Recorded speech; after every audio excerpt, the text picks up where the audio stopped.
première fois dans l'histoire d'Esperluette et avant de lancer la saison 6, je rediffuse 12 épisodes emblématiques des 5 premières saisons. Des associations qui bougent les choses en passant par des entreprises responsables, des artistes professionnels ou en devenir, ou encore une découverte du patrimoine local, chaque épisode est une rencontre, un partage, une envie de montrer toute la diversité des énergies de mon territoire, le Vaucluse. La saison 6 est en préparation et j'ai encore beaucoup de personnes passionnées à vous présenter. D'ailleurs, si l'envie vous dit de créer un partenariat avec Esperluette pour mettre en avant votre savoir-faire ou votre créativité sur le podcast, il reste encore quelques places en 2024, alors contactez-moi. En attendant, aujourd'hui je vous emmène à Carpentras, à la rencontre de Céline Donzé, afin qu'elle vous présente les actions de l'association Réseau. Accès au logement, aide aux personnes en situation de précarité et aux femmes victimes de violences, les missions de cette association sont très diverses et au service des personnes les plus fragiles du territoire. Je vous souhaite une bonne écoute. Je suis Céline Donzé, je suis chargée de développement de l'association Réseau. C'est une association d'action sociale qui a été créée en 2007, qui est elle-même issue de 3 autres associations vauclusiennes qui ont fusionné à ce moment-là. Donc c'est une expérience dans l'action sociale depuis plus de 35 ans sur le territoire du Vaucluse maintenant. Et donc nous aidons, nous accompagnons les personnes en situation d'isolement ou de fragilité sociale, économique ou de santé. Pour répondre à cette grande mission, Réseau a développé un certain nombre de services et gère un certain nombre d'établissements en fonction de 4 grands champs de compétences aujourd'hui. Ces 4 grands champs sont l'hébergement et le logement, dans lequel on retrouve des services de premier accueil, un centre d'hébergement et de réinsertion sociale, que la plupart des gens connaissent un petit peu mieux via le 115. Ces personnes qui font ce numéro 115 arrivent sur une plateforme et cette plateforme départementale qui est tenue par le SIAO réoriente ensuite ces personnes sur des places d'hébergement dont certaines sont donc gérées par Réseau. Nous avons aussi des accueils de jour qui permettent de répondre à des besoins de première nécessité, sur le petit déjeuner, laver son linge, se laver soi-même. Donc différents services qui permettent à la fois d'être hébergé ou d'être logé sur le plus long terme ou d'être accompagné aussi dans des problématiques de logement, puisque nous venons en aide aussi à des personnes ou des familles qui ont des difficultés pour payer leur loyer ou qui sont menacées d'expulsion ou qui n'ont pas un logement adapté à leurs besoins ou qui sont en logement insalubre, toutes sortes de problématiques liées au logement sur lesquelles on peut accompagner les personnes. Le deuxième champ de compétences de Réseau, c'est l'accueil, l'accompagnement et la mise à l'abri des femmes victimes de violences, notamment au sein de leur couple, même si aujourd'hui le champ s'est un petit peu ouvert puisque nous répondons aux besoins des femmes victimes de violences sexistes en général, pas uniquement au sein du couple, mais aussi sur leur lieu de travail, dans les transports, dans la rue. Et là, Réseau est porteur d'un dispositif départemental puisque c'est l'accueil de jour départemental pour les femmes victimes de violences qui se situe à Carpentras. Et là, nous accompagnons environ 400 femmes par an. Et le troisième champ de compétences, c'est l'insertion professionnelle, puisqu'une fois que les gens sont accompagnés, qu'ils ont un toit sur la tête, et bien pour le garder, il faut des revenus. Alors là, 2 services, bien sûr, donc Réseau est référent RSA, référent spécifique RSA, et peut donc accompagner des publics sans domicile vers l'insertion professionnelle.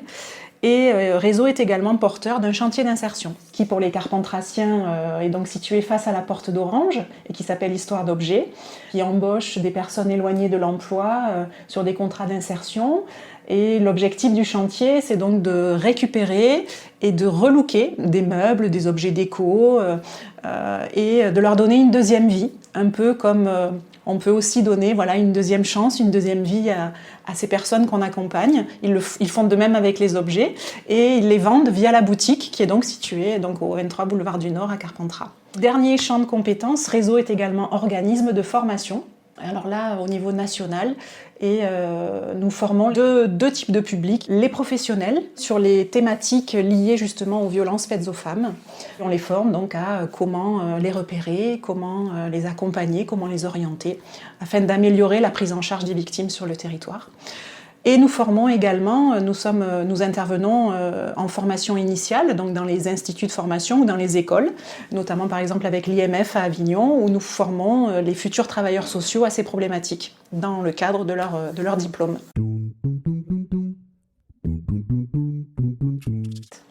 Donc Réseau est basé, donc le siège est à Carpentras. Nous avons également des locaux sur Orange, où quasiment toutes nos actions sont dupliquées sur le territoire d'Orange. Mais nous avons maintenant une action quasi départementale, puisqu'en fait, sur bon nombre d'actions, notamment sur le service des violences faites aux femmes, nous avons des permanences et des antennes dans plusieurs villes du territoire. Historiquement plutôt Nord-Vaucluse, mais aujourd'hui, vocation départementale. Si vous êtes en situation de précarité, à la rue, que vous avez besoin de prendre un café, une douche, de venir laver du linge, etc., il n'y a aucun problème. Vous pouvez vous présenter à l'accueil de jour tous les matins, du lundi au vendredi, et ce lieu est accessible de façon complètement inconditionnelle. Pareil, si vous êtes plutôt dans une situation où vous vivez une situation de violence au sein du couple, de votre travail ou dans la rue, dans les transports, et que vous souhaitez en parler, là aussi, vous pouvez venir directement et sans aucun rendez-vous sur l'accueil de jour qui est à la même adresse et qui est dédié spécifiquement à ces problématiques. Par contre, pour le reste des dispositifs, normalement, cela se fait effectivement soit par la plateforme du SIAO dont j'ai parlé tout à l'heure, soit par le biais d'une assistante sociale de secteur qui ensuite oriente vers l'association. Mais voilà, comme tout ça est un petit peu compliqué quand on ne connaît pas bien tous ces circuits, le mieux c'est effectivement d'appeler directement l'association Réseau et on vous orientera de la meilleure des façons en fonction de votre problématique. Au 04 90 60 36 84. Les besoins sont de plus en plus criants pour certaines tranches de population où les solutions sont quasi inexistantes et donc du coup Réseau essaye justement de monter et de créer des solutions. Alors aujourd'hui, Réseau est une association très professionnalisée parce que les problématiques de nos publics étant assez lourdes, c'est vrai qu'on a fait le choix de professionnaliser beaucoup l'association. Aujourd'hui, c'est 50 salariés. Plus de 2500 personnes reçues. Ces 50 salariés sont appuyés par une vingtaine de bénévoles très, très actifs. Certains sont actifs sur le service des violences faites aux femmes. Elles participent et elles tiennent des permanences, notamment d'écoute sur le territoire.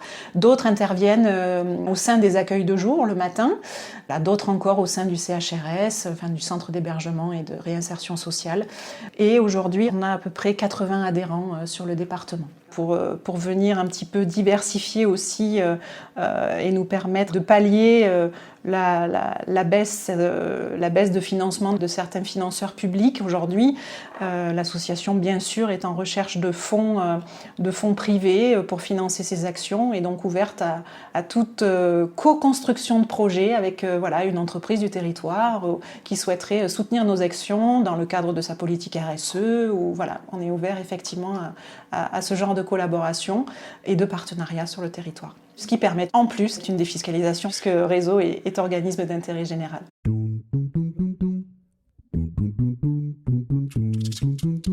Esperluette.